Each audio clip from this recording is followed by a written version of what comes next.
Hello, free people of the Rocky Mountain region. This is Brandon from Free State, Colorado, and I hope you're doing well. If you caught my last video where I shared some testimony that Natalie Menton had given and that I gave as well at the state capitol, you know there was an attempt to repeal the taxes on overtime that our state legislature inflicted on the people of Colorado earlier this year. And I really wanted to share what a Democratic socialist said in response. So we have State Representative Lorena Garcia. She is a literal card-carrying member of the DSA, the Democratic Socialists of America, one of the most extreme left-wing authoritarians we have serving in our state government.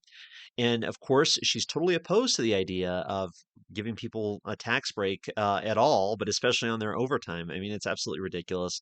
It's crazy that Colorado workers are still voting for people like this.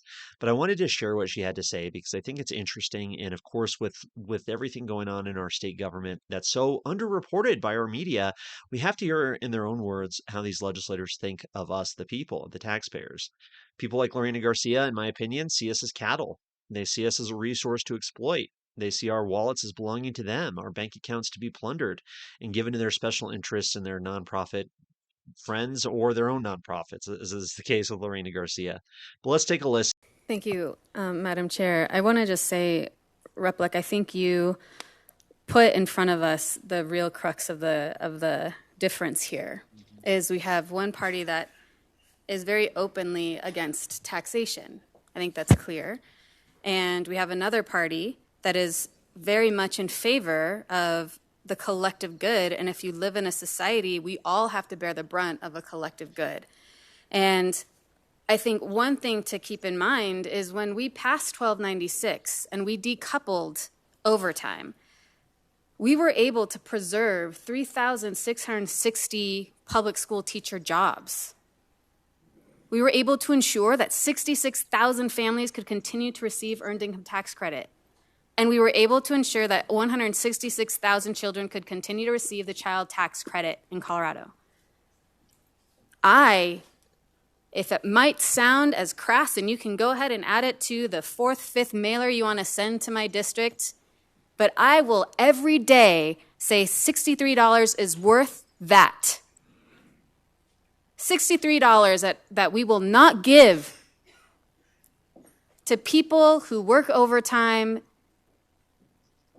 so that it can go into the collective pot that we all live in a society to make sure that teachers have jobs, that families can eat. Every day, here and there, I will say yes to that. Because we all live in this society, we all have a responsibility for the collective good of this society. And it makes me sad to think that some people believe that you should be able to benefit from the collective good without putting any in. That's not how you operate in society. And right now, yes, Minority Leader, we are here because of H.R. 1.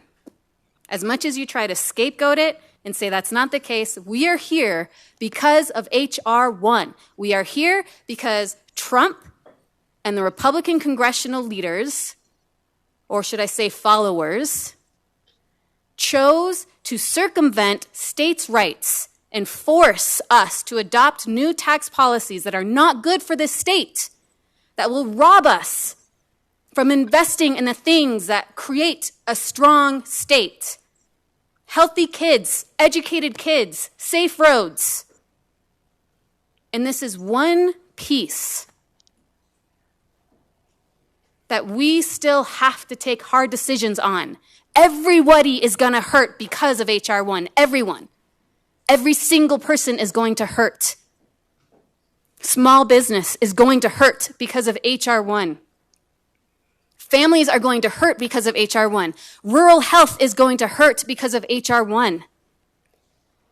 People who need food are going to hurt because of H.R. 1, and people who need health care are going to hurt because of H.R. 1. And we have to make the hard decisions, and the Democratic Party is the brave party that will make those hard decisions to make sure that we can preserve even just a modicum of harm reduction that is caused by the Republican Party. So I will proudly vote no on this. So I think that's important. I think it's important for people to know how these legislators think, how they see us as really just means to an end, right? We all have to pitch in for the collective good. We all have to suffer. We all have to give something up.